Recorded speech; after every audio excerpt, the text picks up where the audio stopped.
जमाने में हमारी मुलाकात हर रोज हर वक्त इंटरनेट के अलग अलग प्लेटफॉर्म से होती रहती है। सोशल मीडिया पर अलग अलग जगह हम जाते हैं, वहां से सूचनाओं को इकट्ठा करते हैं। इन मुलाकातों में अलग अलग वेबसाइट को, अलग अलग सूचनाओं को कितना जान सके हैं, कितना पहचान सके हैं, ये ज्यादा महत्वपूर्ण है। क्योंकि कई बार ये जो सूचनाएं हम तक पहुंच रही होती हैं, वो हमारे हित में नहीं होती है। इसलिए जरूरी है कि मुलाकातों के साथ साथ अपनी जान पहचान भी हम बढ़ाएं। हाँ, यह थोड़ा मुश्किल तो है, पर अगर हम थोड़ा सा अलर्ट रहें और अपनी समझ का सही से काम लें, तो ये इतना भी मुश्किल नहीं रह जाता। तो बस आपकी इसी मुश्किल को थोड़ा आसान करने रेडियो एक्टिव लेकर आया है कार्यक्रम फैक्टशाला। सोचो, समझो, फिर शेयर करो। दुनिया हो रही है इंटरनेट की साथी, पर क्या आप जानते हैं इंटरनेट की हर जानकारी को भली भांति? आज जो इन्फॉर्मेशन आप इंटरनेट से रिसीव कर रहे हैं, क्या वो सही है या फेक? तो रुकिए और जानिए फर्क इंटरनेट के रियल और फेक कंटेंट में। जी हाँ, आप ऐसे ही कंफ्यूजन को क्लियर करने के लिए सुने रेडियो एक्टिव 90.4 FM भागलपुर पर विशेष कार्यक्रम श्रृंखला फैक्टशाला। सोचो, समझो, फिर शेयर करो। यह कार्यक्रम मीडिया और सूचना साक्षरता पर जागरूकता के लिए प्रसारित किया जा रहा है।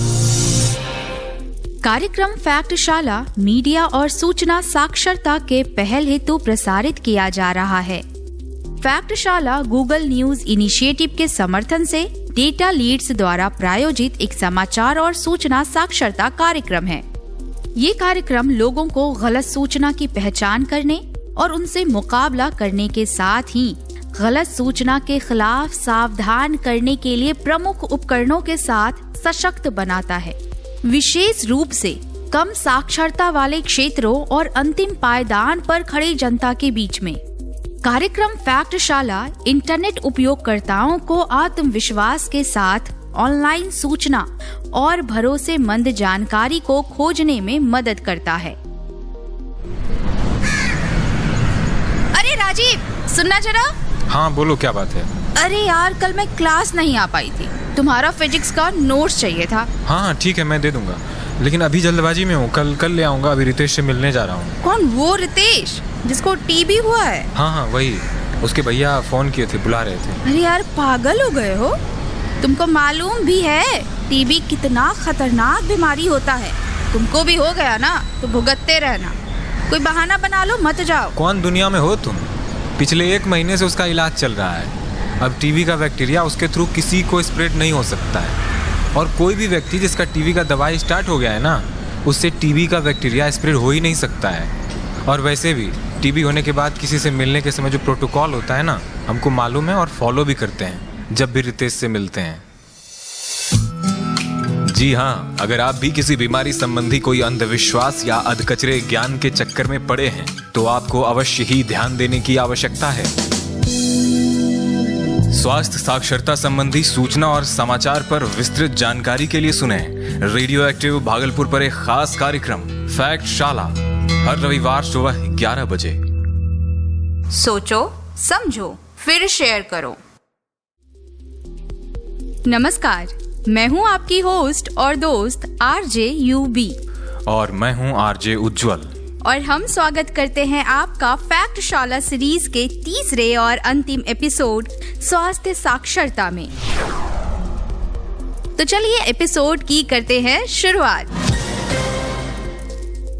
दोस्तों, आए दिन इंटरनेट पर आप लोगों को आपके स्वास्थ्य से जुड़ी ढेर सारी जानकारियाँ या यूं कहें जानकारियों के बीच में छुपी भ्रांतियां देखने को, सुनने को, पढ़ने को मिलती होगी। जैसे कि उंगलियां चटकाने की आदत से गठिया रोग होता है, एंटीपर्स्पिरेंट और डिओड्रेंट स्तन कैंसर कर सकते हैं, गंदी शौचालय सीटें एसटीडी यानी कि यौन संचारित रोग संचारित कर सकती है, कॉफी आपके विकास को कम करती है और आपकी याददाश्त के साथ खिलवाड़ करती है। आपको दिन में कम से कम 8 ग्लास पानी तो जरूर पीना चाहिए। अरे, ज्यादा पानी पीने से पेट फूलता है। गर्भावस्था के दौरान कम खाएं, वरना प्रसव के दौरान आपको समस्या हो सकती है। पर यूबी, ये सभी तो पुरानी भ्रांतियां हैं जिसे कई रिपोर्ट्स खारिज करती हैं। उसके बावजूद लोग इस पर विश्वास करते हैं। वही तो बात है उज्जवल। जब बात आती है स्वास्थ्य और कल्याण की, तो अज्ञानता निश्चित रूप से लाभदायक तो नहीं है। हेल्थ केयर भारत के सबसे बड़े राजस्व और रोजगार क्षेत्रों में से एक है, लेकिन फिर भी 10 में से 8 व्यक्ति भारत में अपने स्वास्थ्य के बारे में बहुत कम जानकारी रखते हैं और सुनी सुनाई बातों पर भरोसा कर लेते हैं। सबसे पहले और सबसे महत्वपूर्ण ये समझना जरूरी है कि वास्तव में स्वास्थ्य साक्षरता के बारे में सीखने का मतलब क्या है। दोस्तों, स्वास्थ्य साक्षरता का साधारण शब्दों में अर्थ एक व्यक्ति की उस क्षमता से है जो उसकी सूचना तक पहुंच, पढ़ने समझने की क्षमता और इसका उपयोग करके स्वास्थ्य संबंधी निर्णय लेने और उपचार के लिए निर्देश पालन करने की क्षमता को प्रदर्शित करती है। लोग जानकारी की कमी या अत्यधिक सूचना के परिणाम स्वरूप खराब निर्णय ले सकते हैं और जिसका कि उनके स्वास्थ्य और जीवन पर नकारात्मक प्रभाव पड़ सकता है। दोस्तों, प्रौद्योगिकी के विकास ने इस बात को बदल दिया है कि कैसे लोग अपने स्वास्थ्य को किस प्रकार नियंत्रित करते हैं। परिणाम स्वरूप लोग बेहतर जीवन जीने के बारे में चुनाव करने में और अपनी बीमारियों के बारे में बेहतर और सूचना सम्मत निर्णय लेने के बारे में योग्य हुए हैं। आधुनिक search engine, social media network और उपकरणों जैसे स्मार्टफोन और टैबलेट, लैपटॉप के माध्यम द्वारा हमेशा रहने वाले इंटरनेट के उदय के बाद से सूचना दिन के किसी भी समय लोगों की अंगुलियों पर उपलब्ध है। हाँ बिल्कुल।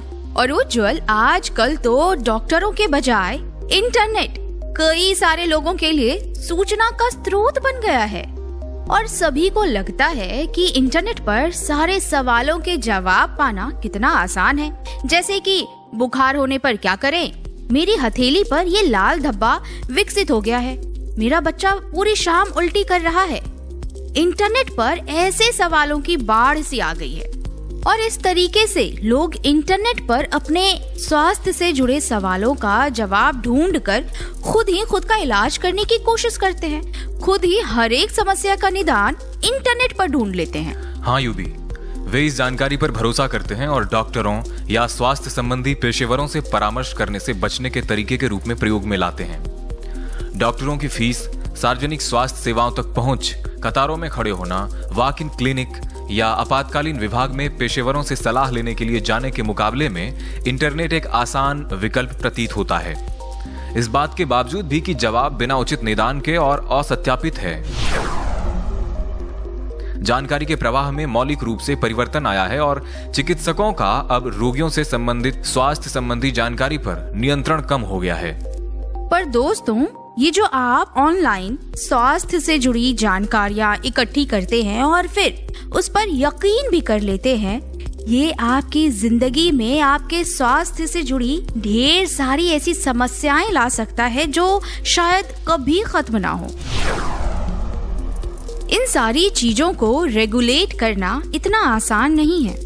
ये सूचनाएं हम तक कहां से पहुंची, किस व्यक्ति ने हम तक पहुंचाई, उसके बारे में भी हमें कोई जानकारी नहीं होती है। कई बार तो जो सूचनाएं हम तक पहुंचती है वो वेरीफाइड भी नहीं होती है, आधे अधूरे सच पर बेस्ड होती है।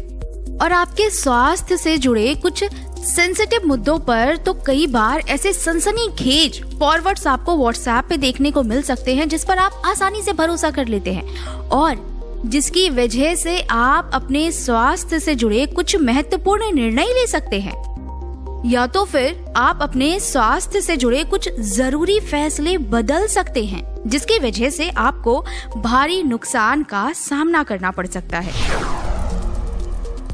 दोस्तों, रोगी अक्सर एक कमजोर स्थिति में होते हैं और ऐसी कई जानकारी को स्वीकार करने के इच्छुक होते हैं जो कि एक आशा की किरण का एहसास प्रदान करती है। बिल्कुल ठीक कहा आपने यूबी। और ये फैक्टर्स ज्ञान और सुरक्षा की झूठी भावना पैदा कर सकते हैं और संभावित रूप से गैर अनुपालन का। अगर लोग ऐसे विश्वासों को अपनाते हैं जो उचित चिकित्सा पद्धतियों के विरुद्ध है, दूसरी ओर यह कलंक और भेदभाव को बढ़ावा दे सकता है। उदाहरण के तौर पर बहुत से लोग इस मिथक में यकीन करते हैं कि एड्स एक संचारी रोग है, इसलिए HIV पॉजिटिव रोगियों को सामाजिक रूप से अलग या क्वारंटाइन कर देना चाहिए। और कोविड के दौरान तो जनता के बीच इस प्रकार की बहुत सारी गलत चिकित्सीय सूचनाएं, कहानियां, व्हाट्सएप फॉरवर्ड्स और ऐसे कई सोर्सों से और लोगों के माध्यम से चल रही थी और लोगों ने इसमें से अधिकांश पर विश्वास भी कर लिया था।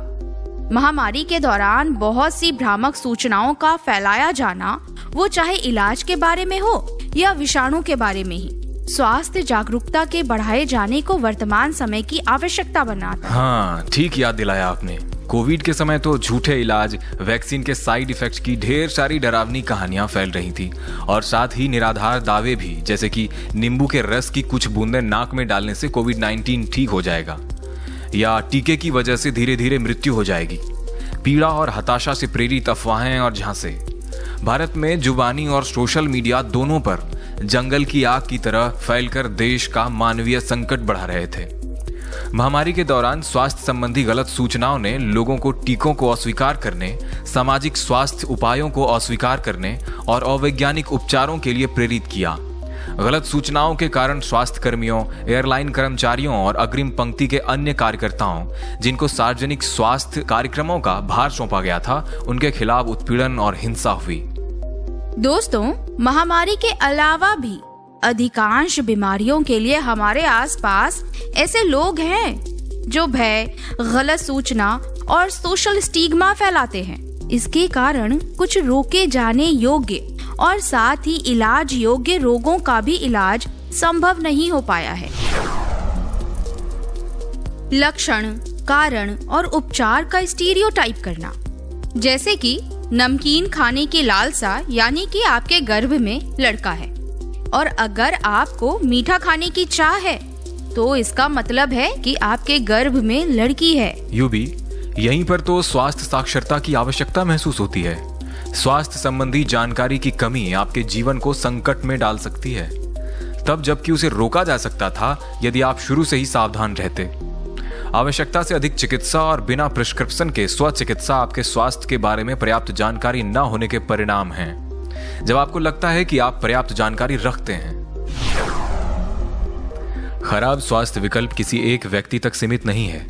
एक खराब निर्णय दंपत्ति, परिवारों और समुदायों के लिए अपरिहार्य परिणाम ला सकता है।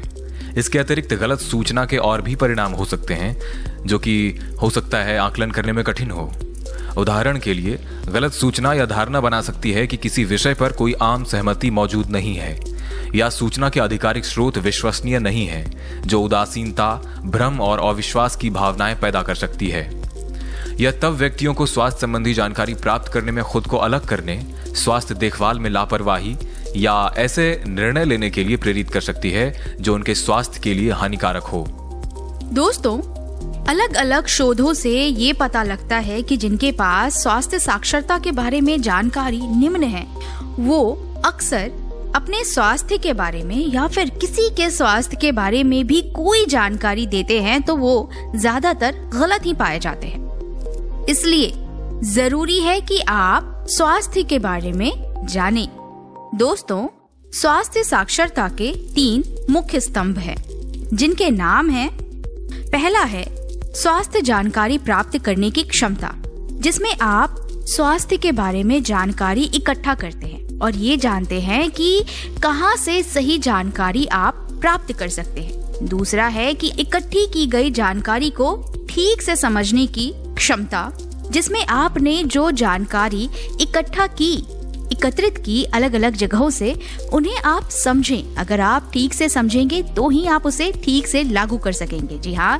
तीसरा है स्वास्थ्य जानकारी ठीक से लागू करने की क्षमता, यानी कि आप समझ गए होंगे ना, स्वास्थ्य से जुड़ी जानकारी को ठीक से लागू करने की आपके अंदर क्षमता होनी चाहिए।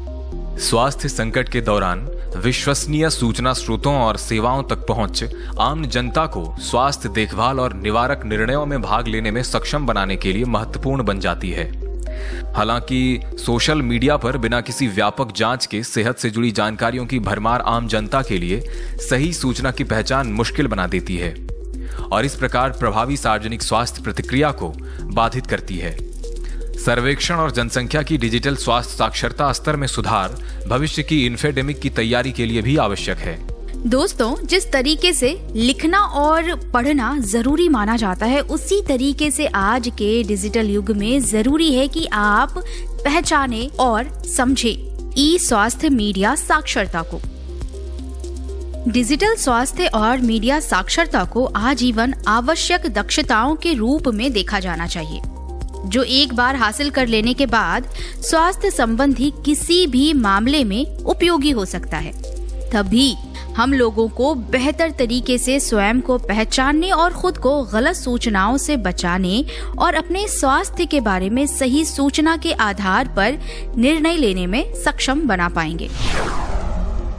स्वास्थ्य जानकारी की गलत व्याख्या जो प्रकोप और आपदाओं के दौरान बढ़ जाती है, अक्सर लोगों के मानसिक स्वास्थ्य पर, विशेष रूप से महामारी, स्वास्थ्य आपात स्थिति और मानवीय संकट के दौरान सोशल मीडिया पर भ्रामक और गलत स्वास्थ्य संबंधी सामग्री के कारण नकारात्मक प्रभाव लोगों के मानसिक स्वास्थ्य पर पड़ता है और सामाजिक, राजनीतिक या फिर आर्थिक संकट में ऐसे गलत सूचनाएं, गलत जानकारी वृद्धि करते हैं। दोस्तों, अक्सर स्वास्थ्य साक्षरता की कमी छोटी जो इतनी गंभीर बीमारियां भी नहीं होती है, उनको घातक रूप में बदल देती है, क्योंकि लोग या तो बीमारी की गंभीरता को स्वीकार करने में विफल रहते हैं या वे उचित मार्गदर्शन और दिशा के बिना खुद को ठीक करने की कोशिश करते हैं। उदाहरण के तौर पर बहुत से लोग अपने शरीर पर बनाने वाले थक्कों को साधारण फोड़ा समझकर, जो कि उनके भविष्य के लिए भयावह हो सकता है, को कैंसर और अन्य खतरनाक बीमारियों के लिए परीक्षित नहीं करवाते हैं। जनसंख्या में डिजिटल स्वास्थ्य साक्षरता में सुधार इन्फोडेमिक का मुकाबला करने के लिए मुख्य स्तंभों में से एक है, जो बदले में कुसूचना और गलत सूचना के अवांछनीय परिणामों को रोक सकता है। यह महत्वपूर्ण है कि लोग विश्वसनीय स्रोतों को सुनें, समझें कि बीमारी क्या है और स्वास्थ्य प्रदाताओं द्वारा निर्धारित आवश्यक सावधानी बरतें। बिल्कुल ठीक कहा आपने उज्जवल। हेल्थ प्रोवाइडर्स और प्रोफेशनल्स हमारे समाज में हैं, हमारे बीच हैं, तो जाहिर सी बात है किसी कारणवश ही होंगे, और वो कारण है कि आपकी सुरक्षा कर सके वो। इसलिए जरूरी है कि आप सिर्फ और सिर्फ ऐसे प्रोफेशनल्स पर ही विश्वास करें, ना कि ऐसी जानकारियों पर जो आपके पास इंटरनेट के माध्यम से या फिर किसी और के जरिए से आते हैं। हमें हमारे सामने आने वाली हर जानकारी का आंख बंद करके कभी भी उपभोग नहीं करना चाहिए। अगर आप तक कोई भी स्वास्थ्य से जुड़ी हुई जानकारी पहुंचे तो पहले किसी प्रोफेशनल से आप उस जानकारी को वेरीफाई करा लें, तभी उसके आधार पर कोई निर्णय लें या फिर उस जानकारी पर विश्वास करें या फिर किसी और को आगे फॉरवर्ड करें। और पता है आप लोगों को, अगर अधिक से अधिक लोग स्वास्थ्य साक्षर होंगे ना, तो भारत अधिक धनी और अधिक उत्पादक हो जाएगा। इसलिए दोस्तों, अगर हम भारत को एक विकसित राष्ट्र बनाना चाहते हैं तो हमें ढेर सारे बाधाओं में से सबसे पहले इस बाधा को लांघना होगा। तो दोस्तों, हमें उम्मीद है आपने हमारे इस सीरीज फैक्टशाला से काफी कुछ सीखा है और आज हमारे सीरीज का अंतिम एपिसोड था। जरूरत पड़ी तो हम आप लोगों के बीच फिर से हाजिर होंगे एक नए सीरीज के साथ, कुछ नई जानकारियों के साथ, कुछ नए तथ्यों के साथ। दोस्तों, मुझे उम्मीद है कि आज के इस एपिसोड को आपने अच्छी तरीके से सुना है।